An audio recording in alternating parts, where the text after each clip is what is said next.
BJP से कमजोर पड़ी मोदी की पकड़। राजस्थान बीजेपी में बड़ी फूट, अलग पार्टी बनाएंगे वसुंधरा। राजस्थान बीजेपी में बड़ी फूट पड़ चुकी है। इस फूट से अब पार्टी भी बिखरती दिख रही है। राजस्थान में बीजेपी दो हिस्सों में बंटती दिख रही है। अगले साल विधानसभा चुनाव है, लेकिन चुनाव से पहले राजस्थान बीजेपी में बंटवारा तय दिख रहा है और इस बंटवारे की आधारशिला रख दी गई है दिल्ली में। दिल्ली में बीते दिनों राजस्थान बीजेपी की नेता और पूर्व सीएम वसुंधरा राजे पहुंची थी। यहाँ उनकी मुलाकात पार्टी अध्यक्ष जेपी नड्डा से हुई। नड्डा इस समय पूरे फॉर्म में चल रहे हैं। आखिर 4 राज्यों में उनकी पार्टी चुनाव जीत कर जो आई है और पीएम मोदी ने इसका पूरा श्रेय जेपी नड्डा को दिया है। अगला चुनाव हिमाचल प्रदेश में है, जो नड्डा की होम स्टेट है। जेपी नड्डा हिमाचल में सक्रिय हो चुके हैं। ऐसे में वसुंधरा को उनसे मिलने का समय मुश्किल से मिल पाया। वैसे राजनीति में कहावत है कि समय कभी भी बदल सकता है। 10 मार्च को विधानसभा चुनाव का परिणाम आने से पहले वसुंधरा पार्टी हाईकमान को आंखें दिखा रही थी। 8 मार्च को उनका जन्मदिन था। उस दिन उन्होंने राजस्थान में बड़ा जलसा किया। पार्टी के 50 से ज्यादा विधायक और 1 दर्जन से ज्यादा सांसद जुटाकर उन्होंने संकेत दे दिया कि राजस्थान बीजेपी में वही सबसे बड़ी नेता है। उसके बाद किसी और का नंबर आता है।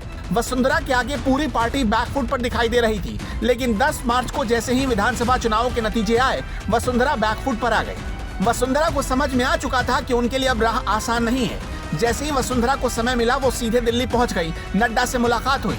मुलाकात करने की कोशिश तो अमित शाह से भी करना चाहती थी, जिससे वो पुराने गिले शिकवे भुला सके, लेकिन अमित शाह 4 साल पुरानी टीस अभी भी लिए बैठे हैं। दरअसल ठीक 4 साल पहले 2018 के अप्रैल के महीने में राजस्थान बीजेपी के लिए नए अध्यक्ष की तलाश हो रही थी। वसुंधरा राजे सीएम थी और राज्य में पार्टी का पूरा संगठन उनके इशारे पर काम कर रहा था। जबकि उस समय पार्टी के अध्यक्ष अमित शाह चाहते थे कि सरकार संगठन के इशारे पर नहीं, बल्कि संगठन के इशारे पर सरकार चले।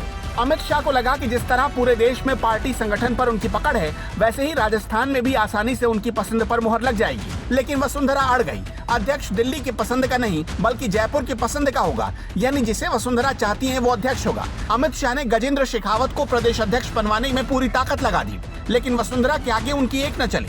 अमित शाह को झुकना पड़ा और अब जब वसुंधरा को दिल्ली की जरूरत है तो अमित शाह अड़ गए। अमित शाह आज पार्टी अध्यक्ष भले ही ना हो, लेकिन संगठन में उनकी पकड़ बनी हुई है। ऐसे में जेपी नड्डा ने भी वसुंधरा को कह दिया है कि अब नया नेतृत्व चाहिए। नड्डा ने वसुंधरा को दिल्ली में ही रहने को कहा है। इशारा दिया कि मोदी सरकार में उन्हें मंत्री बनाया जा सकता है, राजस्थान में उन्हें राज्यसभा में लाया जा सकता है। लेकिन वसुंधरा ने नड्डा के ऑफर को स्वीकार नहीं किया। उल्टा वो गुस्से से राजस्थान लौट गई। अब वसुंधरा एक बार फिर पार्टी को अपनी ताकत दिखाने की तैयारी में। उनके समर्थकों ने राजस्थान मंच बनाया है। अभी तक तो इसे गैर राजनीतिक संगठन कहा जा रहा है, लेकिन कब ये राजनीतिक संगठन हो जाएगा, इसका दावा राजनीति में कोई भी करने को तैयार नहीं है।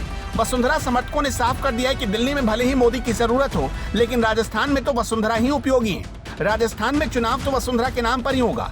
बीजेपी माने तो ठीक, नहीं तो नई राह सही है। राजस्थान बीजेपी में आज भी वसुंधरा से बड़ा कोई नेता नहीं है। ऐसे में नई पार्टी बनाकर वसुंधरा चुनाव भले ही जीत ना पाए, लेकिन बीजेपी को भी वो जीतने नहीं देंगी, ये तय है।